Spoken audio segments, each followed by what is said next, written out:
Hey everybody, I'm back. I am back in Florida. Hi D Bamber, R Bamber, how are you? I'm back from Colorado. I'm so happy to be here, but look, the frizz is starting.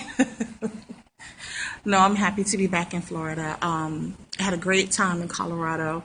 I missed you guys. I missed scoping, but it was so hectic. I had a lot going on and travel and time zones and layovers and airports and all that other good stuff. But I wanted to try to scope today. Yes, I'm back at the lake. I wanted to scope today. There's been first let me start off by saying this. I did a podcast the other day, getting real and raw about your business. If you want to listen to that podcast, go to bit.ly/, what did I say? Real biz talk biz. I don't know. I'll tweet out the link to the podcast. But yeah, but I've been on a tear lately, actually, and I'm okay with that. I mean, a lot of people have been emailing me and tweeting me, asking me if I was okay, and messaging me, and asking if something was going on. No, nothing's going on. I'm just me. Um, oh, come on, Jose Cuervo. Jose's with me. I've just been me, and now he's going to go around the wrong way. Just asking, am I angry about something? And I'm like, no, I'm not angry. I've gotten a lot of calls lately from people, and tweets and emails asking if I could coach them or work with them. And I'm just going to be honest and put it out there for you guys. I'm not a coach. I don't consider myself a business coach. It's not what I do. I am a person who fixes businesses, fixes companies, and make shit happen. That's basically what it is. And I think I would do someone a disservice as a coach because I'm not the rah rah kind of person. Hey, Miss Phenom, I prefer to work with owners and CEOs and founders and companies thank you, to have them, oh, it's sweat over here, to have them be able to build scalable companies. That's what I do. I'm not a coach. I don't consider myself one, and I'm not a coach. A lot of people ask me, well, I want to start an online business. And my question is, okay, that's fine. If you want to start an online business, what kind of business do you want to do? Is it an e-commerce business? It is a membership site? Is it a learning site, education site? What is it that you want to do? Is it an eBay store or something? And in those cases, yeah, I'm not the one to coach someone on those because that's not what I do. I grow companies. I grow small businesses into scalable companies. That's what I do. And it's a lot of work that goes into that, and a lot of hard stuff that people might not like all the time, but it's stuff that's necessary, the unsexy side of business, I always tell people. And I think that there are some wonderful people out there who are in that space of helping people grow online businesses. Allie Brown is one. No, I haven't taken, well, I've taken one of hers, the online blueprint success. I don't know, it was years ago. I don't remember, but it was a good course. She's someone who's in that realm. ALIBROWN.com. Marie Forleo is another one. If you go to marieforleo.com. Who else would be a good one? Fabian Fredrickson, clientattraction.com, I think is her website. And yeah, those are people who are coaches who help people, and it's more so with the marketing piece of it. Here's where I differ. I tell people all the time, I don't do marketing. I don't teach marketing. I don't work on marketing is what I mean. What I do is everything else. I teach you how to build your teams, and not just, hi Jay, who is this? Kirk, thanks for joining. I teach you how to hire people, how to recruit, how to create job ads and job descriptions, how to build HR departments, how to build recruitment teams. I teach you how to put proper systems in place, so that you have a properly functioning company. I help you to get distribution. I help you to get shelf space. What else do? I help you with the processes and just the infrastructure of building a company from the inside out. I am infrastructure. Yes, I am. Thank you. I'm on the other stuff outside of sexy. And I think people mistake business coach and interchange that with marketing coach. And I think I tell you guys all the time, be very careful, because if it's marketing that you want, go to a marketing coach or a marketing professional. If it's a business advisor that you want, I'm your person. I help you with growing and scaling. I want to get you to scale. I want you to be able to create a system. I'm located in Florida. Thank you, Central Florida. Well, by way of Atlanta. I still have a home in Atlanta, so I'm in both Atlanta and Central Florida. But I help you with building an actual company, not building a website, not doing social media, not marketing your product. I help you with optimizing your product. I help you with perfecting who your target market is. And I guess in a sense that is kind of marketing, but I don't do marketing plans and things like that, because I think that there are professionals that are great at that. I help you when you want to hire people. I help you when you want to scale. I help you to get your company in a position so that no matter if you have 5 customers or 5,000 customers, there's consistency throughout your company. I help you with your brand identity, not a branding coach, not branding strategy, although I would recommend people like Jay Stone. She's an excellent branding person. If you want to focus just on branding and have it really pop, yes, she's the person. But help you kind of figure out what your brand is and kind of get you narrowly focused. I like to tell people, there's something going around the internet now. I'm a boss. I'm a boss. I'm a boss. And at one point I was writing a book, and Miss Phenom, if she's still on, she knows I was at one point writing the book. Okay, I'm near the lake, guys. And you remember, if you've been watching, our friend the alligator. And I just saw some bubbles, so we're going to move over to the other side because I have Jose Cuervo with me, and I don't want him to get eaten. Why do y'all always heart the alligator when I talk about the alligator? The alligator's going to get me one day. Oh, there he is. I see him. Let me see if you guys can see him. Do you see that lump right there in the water? That's the alligator. Actually, I think that's the baby alligator. His mama's around here somewhere. I ain't messing with that because I'm too cute to be alligator bait. And so is Jose. And let me show you guys Jose. There he is, doing his thing. He's trying to chase the lizards. He gets mad because the lizards outrun him. But anyway, yeah, I feel safer over here because I can run. I can see him. If I see him coming, I can roll out of here. But anyway, I help you become that company. I see it. Mama doesn't play. No, the mama don't play. And I don't know. I see that's the baby alligator. I don't know where the mother is, and I'm not trying to find out, but I know she's around here somewhere. But, and you see how little Jose is, and they'll snatch him up. And I love my baby dearly, but if it was a matter of them I'll try to save him, but I'm running. So I'm sorry, Jose. No, he knows I'll save him. But anyway, I think of it like this. If you wanted to know what I do in a nutshell, think about the mom and pop. Think about like Sarah Blakely, let's say her, and how she started out selling from her home and, going door to door and things like that. And now fast forward, she's a company. She's a company. She's the CEO. She's a CEO in every true sense of the word. That's what I do. I scale. I help companies figure out how they scale, what the process is, put it together, help them all that good stuff, and help them scale into a real, live, bona fide company, creating jobs and opportunities and all that good stuff. So, and I help with product optimization, like maybe your product is lacking something, or maybe there's a different target that you can go into. I help with expansion. I help with international globalization if you want to take your product overseas. Things like that I help with. I'm not the rah-rah sis boom bah type of person. That's why I don't like to call myself a business coach. I don't deserve that title. That's not what I do. I actually help grow and scale businesses.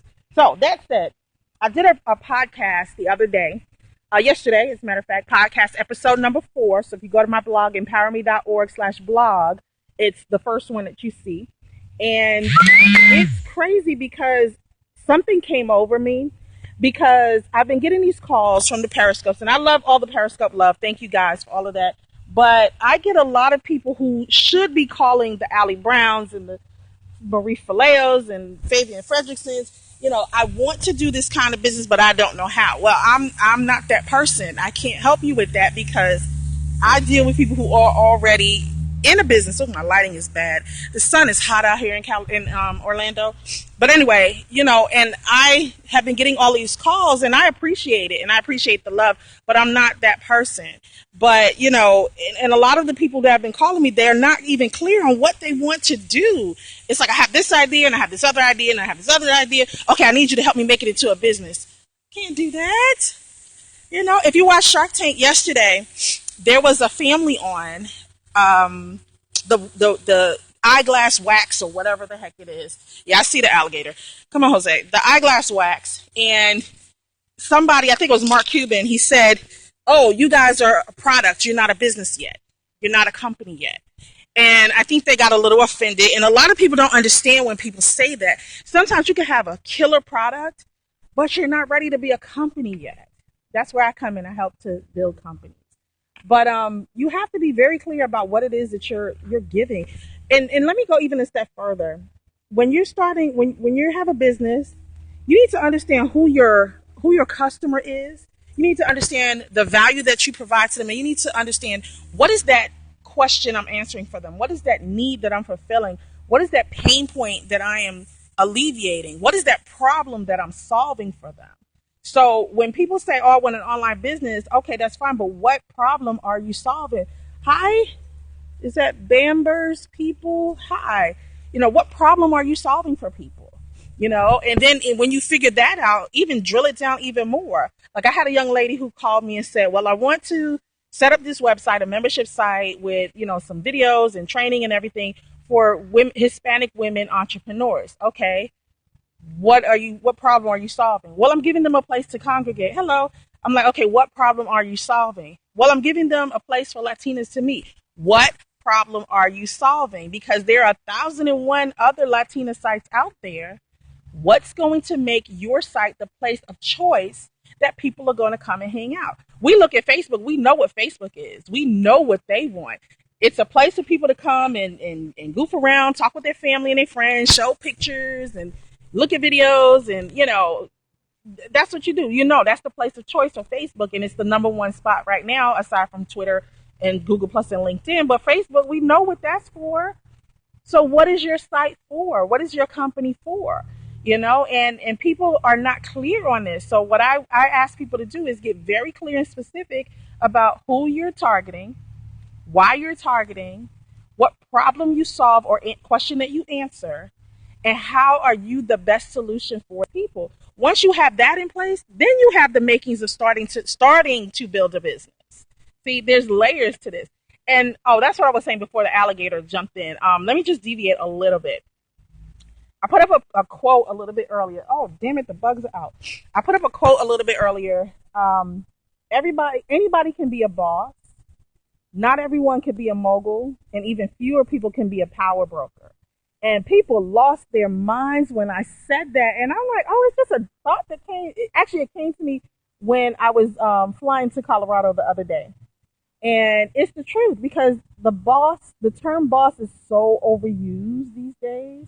It's boss this, boss that. I'm a boss lady, boss chick, boss gal, boss. Okay, we get it, boss. Anybody can be a boss. Anybody can open up a business and be a boss, technically. And a boss, per urban vernacular, I guess you could say, or the street, the hood, wherever, from where I'm from. A boss is a person who's making moves, who's doing things. And I get that. Anybody can have the makings to be a boss. But when you get to a mogul, that's a whole other level. And that's what I start dealing with. People who are, all right, they're over the whole boss thing. They're ready to take it to another level. To be a mogul, you got to be able to make power moves. You have to be able to get those meetings. You have to be able to get those phone calls answered. You have to be able to get out there and become a household name. You have to be able to be so on point with your company, your service, your product, that people can't live without it. You know who I think of as a mogul? And look her up if you want to. Her name is Malik Teal. Oh, God, what is it called? Curlbox. Curlbox is her company. Go to curlbox.com. That's a mogul. She makes moves. She has made power connections. She has grown her business in record time. And I'm so proud of her, and I'm so proud that I know her. She's based in Atlanta. That's a mogul. Those are people that are moguls. Now, when we start talking about power brokers, those are people who can lend their name by virtue of association, make other people powerful. Hi, J.P. Dunbar. Thanks for joining. You think of power broker, and see, I don't consider myself that yet. Okay, I'm getting there, but not yet. But you look at people like Oprah Winfrey, that's a power broker. Tyra Banks, that's a power broker. Sarah Blakely, that's a power broker. Richard Branson, that's a power broker. So you see, there's levels to this. There's levels to it. A boss, anybody who starts their own company, I commend you. That is beautiful, and congratulations. And Jose's tying me up in his leash. Get over here. Congratulations on taking a step to becoming an entrepreneur and creating your own destiny. But guess what? A boss thinks about what they can do, their own thing, themselves. A mogul is looking to make moves where they can create jobs. They create opportunities for not just themselves, but other people too. So yeah, I consider myself a mogul. Yes, I am. And I say that without being facetious and without being big-headed, because I can say that. But yeah, I'm at mogul status. Why is she a mogul and not a power broker? Who are you talking about? Are you talking about Myleik? Myleik is a mogul because she did the damn thing. She accelerated her business. What would make her a power broker? I don't know. You know what? She's very well connected. So I guess in a sense, she's in between mogul and power broker. She's on her way to power broker. Let's say that. But power brokers, like I said, the Sarah Blakeleys, the Oprah Winfreys, the Richard Bransons, the Martha Stewarts, the people who have billion-dollar companies. That's just it. And she has an extraordinarily successful business, but I would say she's on her way to being a power broker, but she's not there yet. And Myleik, if you see this, please don't get mad at me and send me hate mail. It's not meant in disrespect. It's actually a very high compliment that you're a mogul right now. But that's what would make her the difference. I mean, you look at oh God, Jose's about to act up. You look at the everyday entrepreneur. You know who else would I would consider a mogul? Ali Brown. Yeah, he gonna be gay debate. You know what it is? He gets mad when people walk by because he thinks he owns the place. See, here he is. See, he all upset because the guy walked by. So I gotta hold him. No, you're fine. But you don't have to apologize. He's crazy. So stop it. I'm sorry, guys. Yeah, Jose crazy. I gotta. Yeah. But Tyra Banks is a mogul. I mean, a power broker, And I mean, you can make up your own definitions, but this is just as far as my definitions from the way I look at the business world, the way I look at how things are done in my 20-something years as an entrepreneur. A rising mogul. Well, no, she's a rising power broker. If you're still talking about Myleik, she's rising to a power broker. But she's definitely a mogul. Definitely. But I say all that to say, I got distracted. Jose's crazy and, he wants to own the universe. But I say all that to say that you have to, when you're a business owner, you have to really think beyond yourself. A lot of people, and this is the God's honest truth, and this is just based off of people that I've met along my journey. A lot of people who are entrepreneurs who start businesses, it's all about them.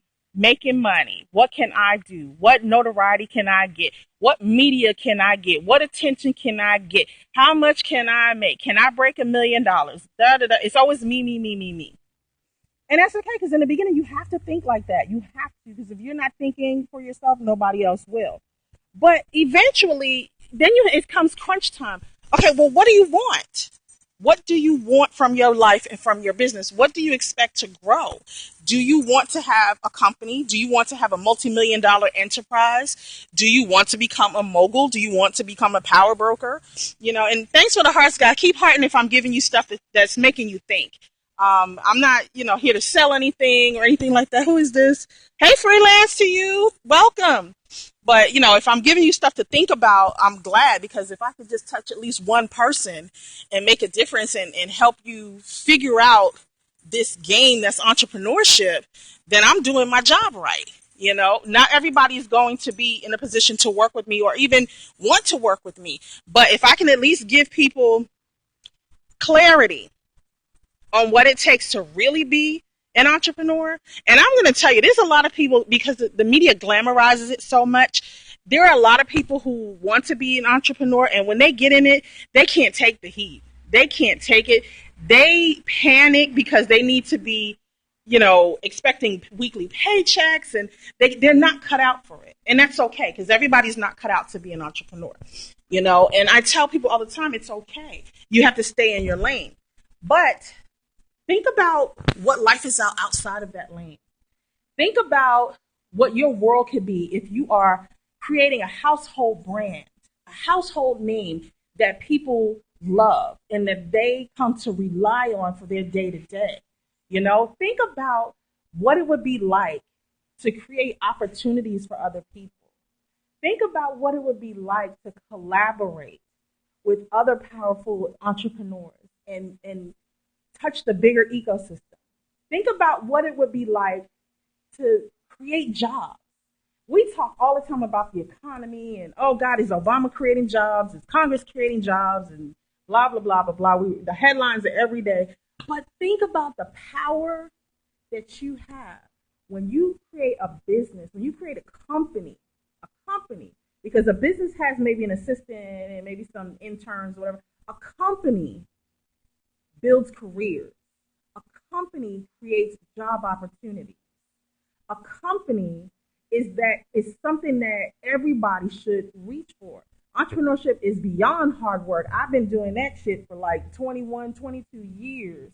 And I love it. I love it. Now, you guys, if you subscribe to my newsletter, and you can go to empowerme.org to get the newsletter. And please, the site is under construction, so don't pick on me. But if you subscribe to my website, or my mailing list, you all get a free Don't Be a Broke Brand audio that I have. And there have been times as an entrepreneur that I've been a damn broke brand. As a matter of fact, if you listen to the podcast from yesterday, if you go to the blog, I talk about that very honestly. And you're going to have your high times, you're going to have your low times. And I'm going to tell you, the first month, and this is real talk here, and if after I say this resonates with you, I want you to give me all the hearts that you can. The first time I had a month where I pulled in $50,000, I thought that was it. Like, I'm here. You know what I could do? I could hire people. I can do this. I can do that. And this is profit, not $50,000 in sales. This is $50,000 in net profit after expenses and taxes and all of that. And I got so comfortable. I said, you know what? I'm here. I have arrived. I was younger, nowhere near as wise and experienced as I am now, but I thought I was straight. And guess what? A year later, I was worrying about how I was going to feed my son. I was worried about where my next client was coming from because I got cocky because I had two major clients that were paying big dollars. And I didn't market. I didn't do anything. I was like, I'm the shit. I can do what I do. People are going to come to me. It's not going to matter. Well, reality set in really, really quickly. And then when my gas got cut off, at first I was like, whatever, I can deal with it until, I'll make up the money. I'm always going to get a client. And we think like this. This is how entrepreneurs think, and new entrepreneurs. And gas went off. I said, so what? If I need hot water, hi, who is this, Bamber? Thanks for joining. I said, if I need hot water, I'll go to my sister's house. I don't care. I'll get it paid when I get it paid. Then I thought about it and waited a little bit more. Then the water got cut off. I'm like, wait, hold on now. Hold on. And then the following day, the electricity got cut off. And that's when I was like, no, I cannot live like this. I cannot do this. Oh, that's okay, Bamber. I'm glad you're back. But, I said, I can't live like this. I was like, this cannot be what entrepreneurship is about. And I started thinking, I was thinking at the time that entrepreneurship was about you make some money and you get comfortable. As long as you're making that money, you're fine. I wasn't looking at the bigger picture. I refused to look at the bigger picture. That was a turning point for me.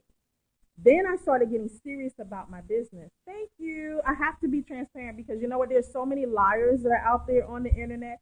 Anybody can be anything on the internet. And everything that I tell you guys, I've talked about publicly. I've been in magazines talking about it. I've been on TV. So I'm transparent. I believe in 100% transparency. But and plus the transparency helps you guys, if you're new entrepreneurs, it helps you to put things in perspective. Call me Brenda. I've been following you. Oh, thank you, Brenda. Thanks for following me. I know I can get kind of crazy sometimes on Twitter. I turn it up, but it's by me being transparent, it helps other people to not fake. And that leads me into my next area about no, you can't pick my brain. And probably if you've been following me, you know about the Forbes article and the book. And when I got that shift in doing what I'm supposed to do, thank you. I started thinking, okay, so now how do I build my brand? Let me see. I'm moving into this new area. I'm moving into business growth strategies and, helping entrepreneurs because before I had been doing recruiting. And I said, you know what? Let me just prove myself. Let me put myself out there and just share all this knowledge, tell people how to do stuff. And I thought I was being slick. I thought I was circumventing the rules of the game because everybody, if you've taken any kind of marketing class or social media marketing, they will say give them the what and the why, but never the how. Well, I thought, I'm gonna be different. They're gonna love me. I'm gonna give them the how because what's the sense of giving them the what and the why if I don't tell them how to do it? So I did that, and I went broker. So people would ask me to help them with their business and answer their questions. And can you just do this one thing for me? They basically wanted me to do a blueprint for them. And I was doing that because I said, you know what, if it proves my expertise, and never mind the fact that I had already built a successful business. Yeah, towards the end, I kind of slacked off a little and ended up going broke. But I built a successful business, and it's very well documented. Black Enterprise used to have this list of top executive recruiters, and I was on the list 2 years in a row. I was in Essence Magazine, and I must have been doing something right? So I figured, hey, I built a business, but I wasn't paying attention to my success factors. So then, long story short, got pissed off one day. I was writing for Forbes. I was a contributor. And someone, I guess one person too many, had asked me, can I pick your brain? I said, oh, you must be kidding me. And I got up on a Saturday morning and I just went off. And I wrote this blog post. Didn't expect it to do anything. I hit send and I went about my business. Well, that became a best-selling book for me. It became a very popular article. People still share it. But the point to the article and the book, some people missed it. They thought I was being mean and that I just didn't want to help people. And that's not the case. You guys know I give all the time. But I had to learn to train people. I sound muffled. Oh, I'm sorry. That's probably because I'm holding the phone wrong. Okay, is that better? Let me know if that's better. Because I had my hand on the bottom where the microphone is. But I had to teach people how to respect my expertise. I had to build my confidence back up because I lost a lot of confidence. And I had to really put my foot down. Thank you. I had to really put my foot down and tell people I'm a business person. This is how I eat. This is how I feed my son. And it came to a head because people were asking and, you can't pay your bills with advice.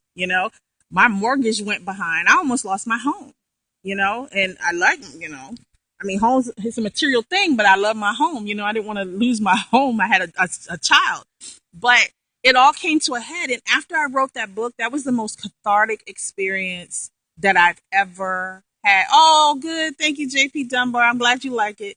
But that was a cathartic moment for me because it gave me permission to grow up as an entrepreneur. It gave me permission to set boundaries. It gave me permission to set expectations and expect to be respected and expect to be treated as a professional because people came to me to what? Solve problems. So if you feel that I can solve your problem, then you should feel comfortable in paying me for my time. And a lot of people I find struggle with that. Even now, still, and when I wrote the book, I knew I wasn't the only one going through that, but it was so refreshing to see that there were thousands of people. I think the post got 150,000 views the first day out or something like that, but there were thousands of people. Oh, yes, thank you. It was. And that was kind of like a manifesto, and it shifted. And as a matter of fact, I got an email the other day.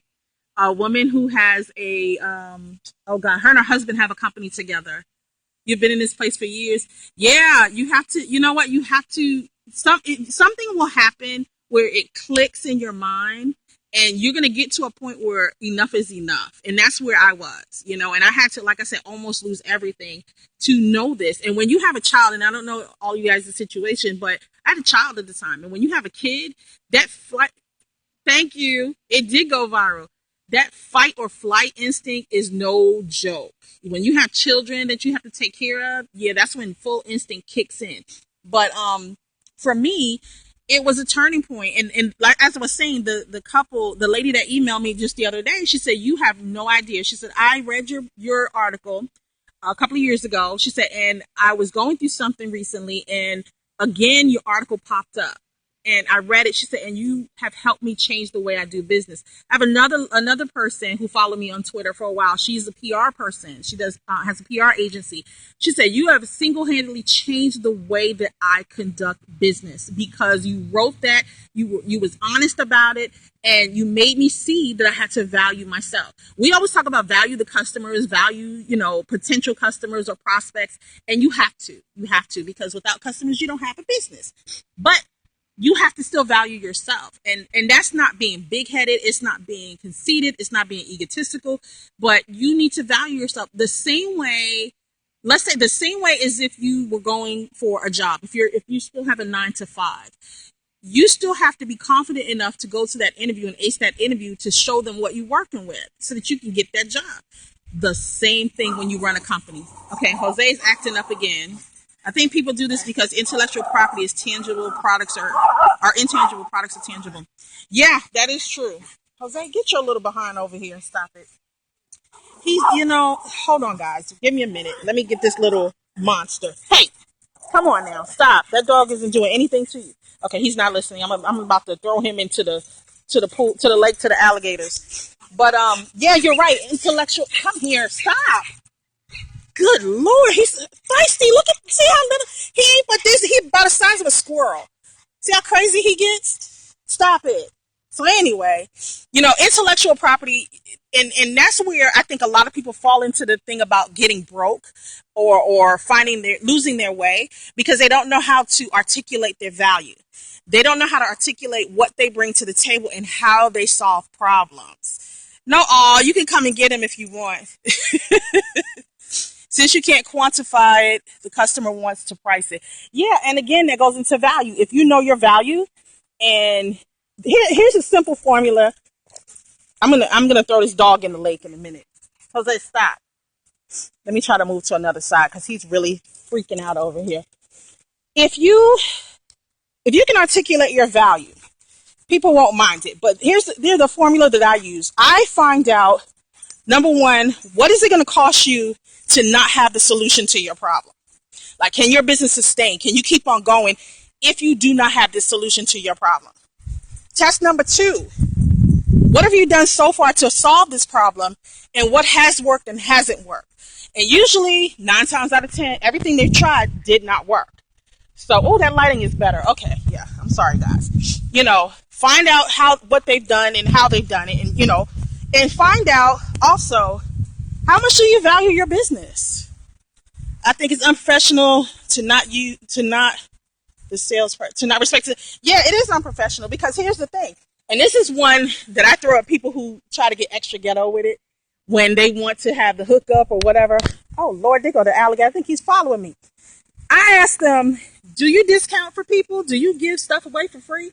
If they have a job or whatever, I ask them, if you went to work, and this is in the book, if you went to work and your boss came to you one day and said, you know what, I think for what you do, I can go Google that. I don't need to pay you for today. You'd be mad as hell. So why would you do that to somebody else, a professional? Oh, this is a dog fight. Why would you do that to a professional who's supposed to be solving your problem? You know? No homie hookup. Exactly. You know, and people get upset. And when you put it in that perspective, when you start equating it to their livelihood and how they value their livelihood, the tone changes immediately. And then here's the other thing. See, what advantage I have, and I don't know about the rest of you, and I don't know if you can say the same thing, but for me, most times when people come to me, I have three sets of clientele archetypes. One is they know what they want, they're willing to pay for it, and they know that I'm the best that there is, and they'll come to me to help them with that solution. Number two, they've been so cheap that they went somewhere else. And I don't know if you guys remember the Twitter, the picture that I put up about when you go, there's always somebody that can do it for cheaper, and it's the guy with the tattoo. And when you look at the picture, is like a dragon or a phoenix, and then you look at the person who's tattooing, and it looks like a little kid drew it. Yeah, that's the kind of people that I get. They come to me, they say, "Oh God, it's too much money." They go to some cheap discount knockoff person who gets it wrong or doesn't meet their satisfaction. Then they come back to me to fix the problem, and by then it's going to be more money because I have to undo the damage that was done and redo what needs to be done. And number three are the people who they want to, but they're not ready yet. So they come back after they've gotten a little money or maybe a year in business or something. So those are the three different archetypes that usually come to me. But I like the one, number two, the one who's gone to the cheaper version. And then when they screw it up, they come back to me to fix it for them because they don't realize what they had in the first place. But, you just have to look at it like that. And people value what solves problems for them. And you have to become really good at articulating your value. And that's where we get back into the whole intellectual property, tangible versus intangible. Because if you can articulate how well you can solve their problem, the money won't matter. They're going to pay it, because look at the whole Apple thing. People will stand in line for 3 days to buy the new iPhone and pay $600 because it's Apple. They've already established their brand and articulate their brand on a daily basis. And they have brand evangelists, people like you and me every day who use our iPads and iPhones and MacBooks and everything that keeps them in the marketplace, right? So you got to look at it like that. Figure out, you have to be able to articulate your value. The other thing is your business model. And I tell people this all the time, and I do work with business models and revenue models and all that other stuff. But I tell people, is your business model conducive to the problem? Meaning, is it easy for them to do business with you? Is it easy for you to get paid? Is it easy for them to pay you? Is it easy for them to order the service or the product? How is the system flowing? Everything that needs to be done should be done so fluidly that they don't even sense if there's a hiccup in the process. So you have to focus on your business model. And is the business model scalable? Can you turn that from going from 50 clients to 5,000 clients? Can you scale it without losing the quality of work? So, this is why I get mad when people call themselves business coaches and they don't talk about all of these things. They don't talk about how to articulate your value. They don't talk about your process. They don't talk about the infrastructure, getting you shelf space and all that other stuff, and building your workforce and all of this, things that you need to know to run a company. All they want to talk about is, I'll help you with your marketing. Well, I don't know, Ms. Phenom, if you're still there, what do I always say about marketing? And for those of you who don't know, who've never heard me say it, is you can take a box of crap and put wrapping paper and pretty bows on it, and you can market the hell out of it. You can be a stellar marketer. But when they open the box, it's still crap. And I say that all the time. So I tell people all the time, if you need marketing help, go to a marketing professional. But if you need business help, go to somebody who can help you, who can guide you, who can advise you.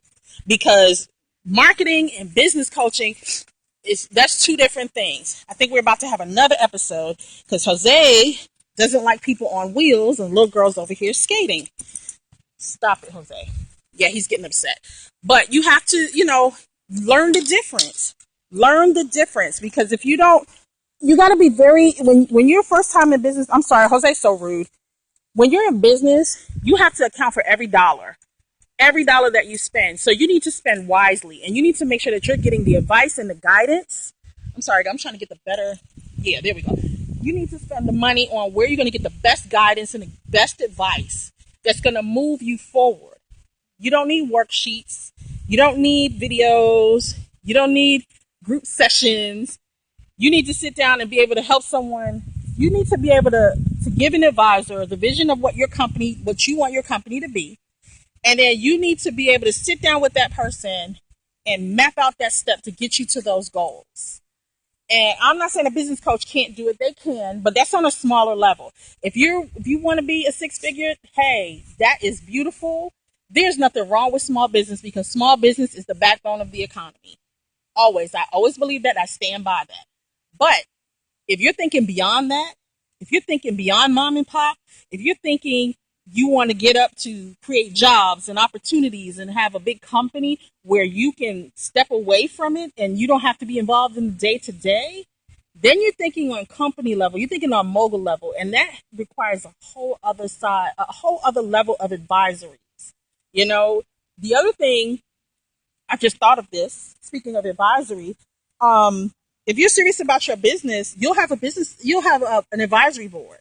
I have an advisory board. I keep 5 people on my advisory board at all times from different backgrounds: legal, marketing, HR, finance. You have to technology. I have people that I go to for guidance because as you get bigger, as your company gets bigger, you cannot be an island anymore. There are so many other things that you have to take care of and that you shouldn't be doing alone. So you have to make sure you have a good advisory board and not a bunch of friends, not your family members, people that are going to tell you yes to everything. But you need people that are going to challenge you and stretch you to be a better you, even as an LLC, as an Inc., as a LLC, as a limited partnership, as a what is it? What's the other one? Sole proprietor, whatever structure. I'm sorry, I'm looking at the alligator. I'm sorry, guys. Whatever structure you decide on for your company, it doesn't matter. You still need an advisory board. So, and if you're a one-person shop, you definitely better get an advisory board because, again, you can't do it all yourself. This sun is killing me. Now, this is crazy, guys. I'm over here. You see this, the lake and sun and everything is so beautiful out here. And then just the other day, I was in Colorado. It was cold as hell. How do you know who to trust? Well, that goes back into building relationships. People do business with people they know, like, and trust. Whatever business entity, you still need an advisory board. Yep, you do. No matter what it is, sole proprietor, corporation, partnership, whatever it is, you need an advisory board. And they don't always have to be paid, but I always tell people it is, right? Thank you. I always tell people that even if it's a $500 stipend, or if you have an annual or biannual meeting and you pay for all of their travel and hotel accommodations and food or something, just to make sure that you show them how much you appreciate them, because they don't have to be on your advisory board. If they're going to do it, they're doing it because it's the kindness of their heart and they really genuinely care about you. I suck at that awesome a lot, but in networking I suck. Well, you know what? Networking is a learned trait. It's not. Okay, I'm going to deviate a little bit because I wanted to really talk about advisory boards, but I'm going to go, and since you brought that up, I'm going to talk to you about that a little bit and hope I don't melt and die out here in the sun. But networking, if you think about it, it's in terms of relationships, because that's what it is. It's about building relationships. I think a lot of people think it's, oh, let me go to the Chamber of Commerce, or oh, let me go to BNI, or let me go to this, group or whatever, and I hand out business cards and make small talk. That's not networking. That is not networking. And a lot of people don't feel comfortable with networking because they think that's what it is, and they don't feel that they're equipped to do that. And, I tell people all the time that if you work on building relationships, you get to know people. And I wrote a book, Go Ahead, Talk to Strangers, The Modern Girl's Guide to Fearless Networking. It's on Amazon. And then I did a follow-up, like a course called Fearless Networking Without Asking Permission. And, I outlined the different ways that you can get comfortable with networking. It's about relationship building. It's about getting to know people and understanding what their needs are and reciprocating with them.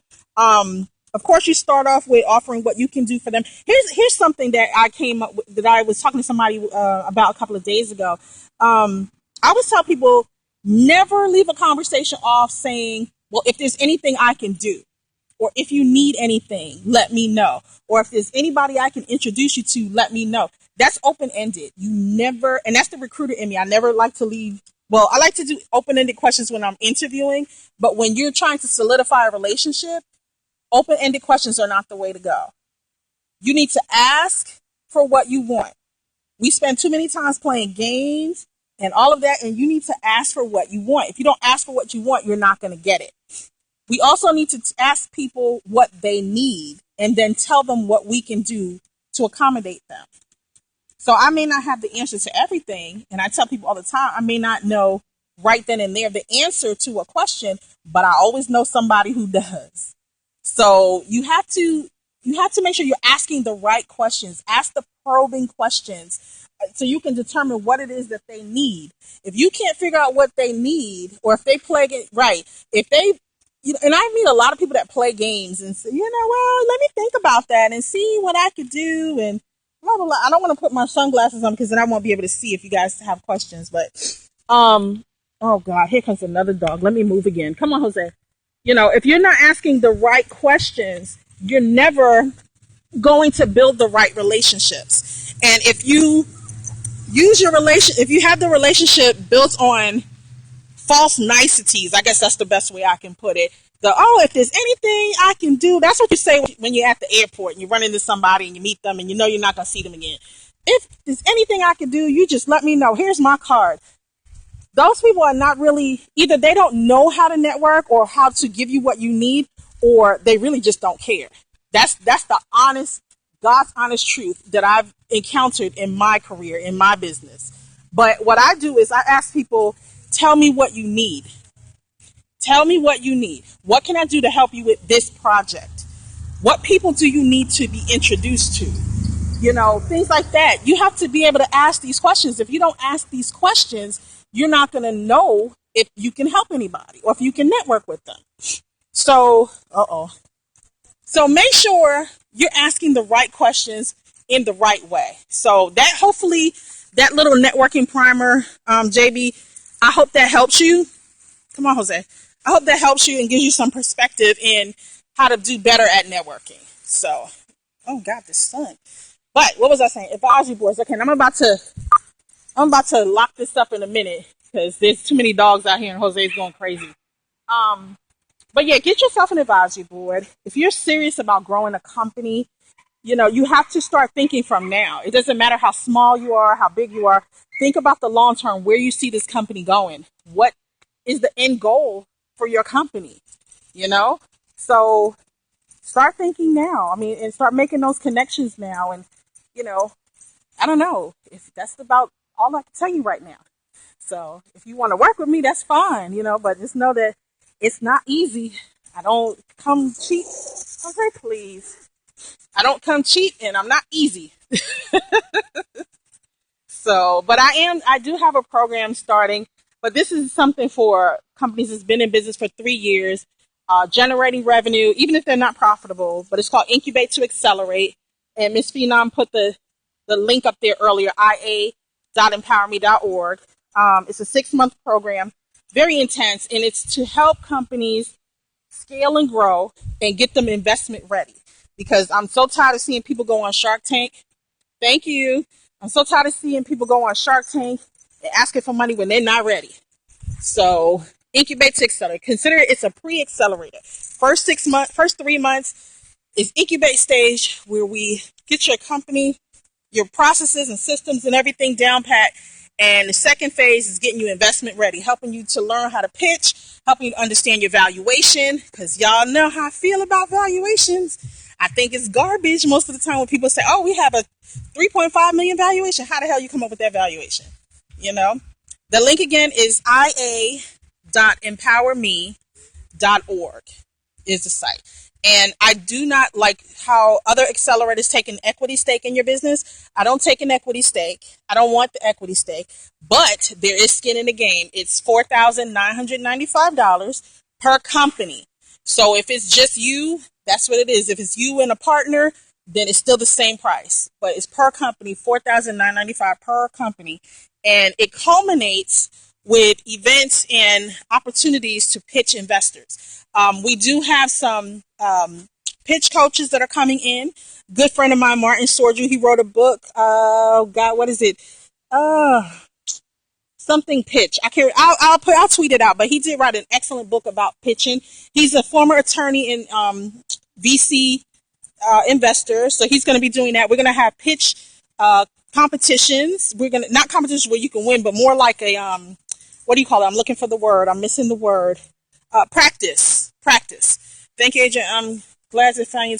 Oh, thank you for coming. I appreciate you coming and listening to me go on and Jose go crazy on here. But yeah, we're gonna be having mock pitch sessions. That's the word I was looking for. I'm sorry, guys. My brain is it's hot out here. My brain is fried. Miss Brenda Ambers. Okay, Talent Diva. Just follow me. Same Twitter handle as Periscope. Talent Diva. But yeah, but I mean, it's about preparing. I love Shark Tank and West Texas Investors Club, but I just get so upset when people come in there not ready. Jose is fine. No, he's not. He's crazy. I just get so upset when they come in unprepared and, how do you have $35 in sale, but you say your company is $3.6 million valuation? I mean, we're going to be getting into all of that. You're going to know your numbers. We're going to get every nook and cranny of that business ready. And by the time we get done with that and cost of customer acquisition and all of that. And Jay Stone actually is going to be my branding expert who's going to come in and do a segment too. So we got a couple of people. We got Kelly Hoey's going to come in to do an interview. We're going to have, yeah, I know, right? We're going to have Natalia Alberti Noguera. She is the founder of Pipeline Fellowship. She does Pipeline Fellowship helps to build more women in angel investing, and especially women of color in angel investing.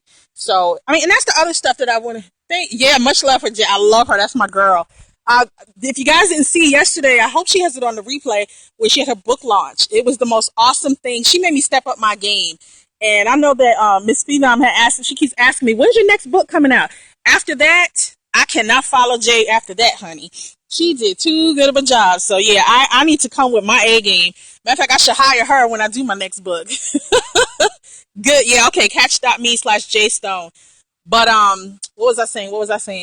Yeah, that's the other side of it. And I want to cover this really quick before I go, because I got to run upstairs. But, my goal for 2016, I love to learn about angel investing. That's what I was just getting ready to say. PipelineFellowship.com is Natalia Alberti Noguera. She's the founder of Pipeline Fellowship. They have a curriculum, and there's some phenomenal women who have gone through that and are angel investors now. Jamie Moy is another one who's gone through it. She's going to be one of my experts as well. But back to what I was saying, 2016 is my year to do angel investing. I made that commitment to myself. I have not decided on what put it on Twitter. Put it on Twitter. Yeah, I'll put it on Twitter. Don't worry about it. But I haven't decided what segment I want to go after to invest. I mean, I've been paying attention and looking at a lot of different companies. And I might even, you never know, the people who go through Incubate to Accelerate, maybe one may stand out and I might decide I want to invest, but I'm taking a hands-off approach on that because I don't want to cloud it. It's a conflict of interest for me. So I won't be doing any investing until way after the program is over. And it's only once a year, 6 months, starting in February. But next year I want to do angel investing. And one of the things that I think is part of the responsibility of moving into power broker, we talked about this before, about the power broker thing, is being able to invest back into companies. And that's what I guess, yeah, that's the ultimate like cherry on the top to becoming a power broker when you have the capacity to invest in other businesses. So what I'm trying to teach with my clients, I want them to grow and scale so that they can become companies, so they can become power brands. So that way they can put themselves in a position so that they can give back and they can invest in other companies as well. The other side of that is part of my goal for Incubate to Accelerate is not just to what I said about preparing you guys, getting you set so that you're investment ready, but also giving you an eye view on what it takes to really how can I put this? I think that by going through the program, and the people who are going through it now can probably say the same thing. By going through the program, it gives you a look into what investors want, and as it's helping you fine tune your business, it'll also help you kind of put in your mind that mental map of what it'll be like for you when you decide you want to become an investor. I think I said that right. I hope so. So tap hearts if you think, if that sounds good, if you understood what I was saying. Not only just, to see an eye view of what investors think or look for or ask for or require, but also to give you that foundation so that when you are at that level and you are ready to invest in other companies, that you've already been through the process. Incubate to Excel. Thanks, Ms. Phenom. Incubate to Accelerate, ia.empowerme.org. But, and you don't have to just go through Incubate to Accelerate. Let me just say this. We're only taking 10 companies in IA. We're doing the application process now. I have not done selection. We will not do selection until December. We're taking applications right now, and the application is free, no obligation, and you get an interview. But yeah, it's going to be, we got some good companies that have already applied. But, also with my clients, that's not something I consult on in the beginning. Of course, we want to get your business up to par. The deadline date is December 1st. Is the deadline to apply. And we're going to do the interviews on an ongoing basis, and we're going to make our decisions by December 21st. So just before Christmas, we'll make the decisions. But, my clients, while we're scaling you, while we're growing you, while we're getting you where, that foundation, getting you where you need to be, I, would hope that as my client, you would also have in the back of your mind your plan for when you want to become an investor. Everybody doesn't have to become an investor. Of course, that's, I'm not twisting anybody's arm, but I think that in order to, and you guys help me realize that right this minute, in order to move up to power broker status, I think becoming an investor is like that final piece, like the sprinkles on the ice cream cone.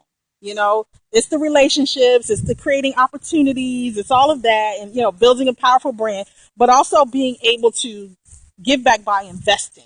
Yeah, you guys help me. Thank you. See, I learned something too. That's not bad. You can always learn something when you're trying to teach something.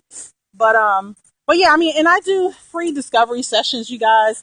If you go to my site, empowerme.org/contact us, you can put in, select for in the contact box, you can select discovery session. And if you feel that you are ready to work with someone like me or one of my team members or whatever, just, it doesn't cost you anything to do discovery session. It's about 15 minutes. Sometimes they go 30, but 15 minutes is usually enough time for me to decide if I can help a company or not, or if you even have the makings to become a company, because there's some people I just can't work with. Just straight up real talk. They're just not there yet. But let me see, what else can I share with you? I think I shared everything I wanted to share, but I just wanted you guys to know the difference and really respect and appreciate the difference between having a business and running a company. Because as you get to different levels, there's a whole other set of rules, there's a whole other set of responsibilities, there's a whole other set of worries that you have to deal with. Who was it? Was it Biggie? More money, more problems. Bigger company, bigger problems. But I just hope that I can be that person to help you navigate through that transition and navigate through those problems. You can go to a $350 a month coach, and if that's what you need, that's fine. You could go, if you just need marketing, you can go to marketing people. If you need an online business coach, like I said, I told you guys, Allie Brown. Well, for the women, Allie Brown. There's Marie Forleo. I don't know who does it for men though, or who has a program for men and women. Fabian Fredrickson, I think hers is for men and women. Hers is clientattraction.com. And no, I don't get paid to mention these people, and I don't know them personally. And in fact, I've only met Fabian once in Atlanta, and Allie and I corresponded because we were both writing for Forbes at the time. So I don't know them, but I feel comfortable enough in the results that they've gotten for other people that I know. If you're just looking, I want to be an online business, then that's fine. Those are the people you should call. If you're looking to grow a company, I'm your person. I'm your chick. I'm your ride or die, your down chick, whatever you want to call it. But I've rambled on long enough. I need to take Jose back up before, because there's some other dogs coming. And, he acts a fool. And I see the head of the alligator now. But if you guys enjoyed what I've shared, if you found any value in it, please be sure to share my Periscope. Tell people about it on Twitter. Give me hearts, of course. Share the replay, and keep coming back. Keep coming back, because I don't pre-script these. Sometimes I have like points I want to talk about, but I don't pre-script. Thank you. I don't pre-script because I go with what's on my heart and what I think, how the flow of the conversation goes and the questions that are asked. I take it in that direction. So, and I never want to be that kind of person that, thank you. I never want to be that kind of person that I'm talking and not interacting with you. So, but thank you guys. I appreciate you and have the good rest of your Saturday. I probably won't be on again tonight, maybe tomorrow, but definitely Monday. But I'll see whatever topic comes up next. And if you guys have any ideas or suggestions about what you want to talk about, and not try to spin it into a free consult, but if you have any ideas of topics you want me to cover for next time, just tweet me. You can just tweet me at talentdiva. So I will talk to you guys soon and have a good rest of your afternoon. Take care. Jose, stop. See, he's crazy. I done told y'all. He running after people. Jose, stop.